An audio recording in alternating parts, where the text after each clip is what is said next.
Personal and private information is a big topic, particularly in the tech circles when there's so much pressure on them to keep that personal and private, but it's a really difficult issue. There was a big discussion on the ABC News site not so long back about some photos that were taken, and people thought they were invading the privacy of the individuals involved, but legally they weren't. If you're out in public, you're in public. It's not private, and you can take as many photos as you want.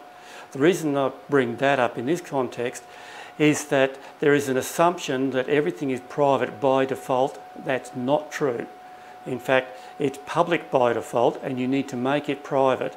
And that's particularly the case if you've got personal or confidential information that you're exchanging by email.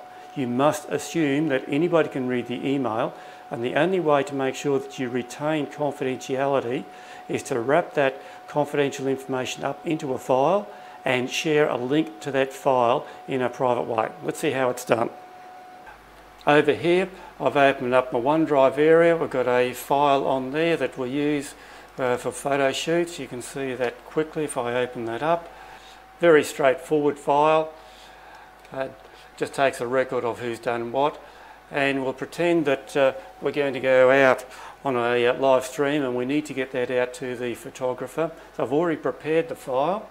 I've got an email that I'm ready to send to him and say here's the worksheet which we're going to get through to him. And the way to get a link, if you're in OneDrive, is to do a right click on there, click on share, and it comes up with this box, and that box will give you a link that you can create.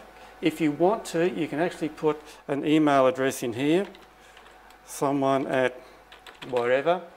It's not really that good to use, unfortunately, because you can't send additional information in there. So I prefer to just copy the link, and so it's in the process of doing that. We're copying that now. Now let's go back to the email. Let's highlight these words, right click, go down to link to create the link, paste that in there, click on the OK, and there's the link, and then we can just fill in the rest of the email and away we go. So that's ready to send.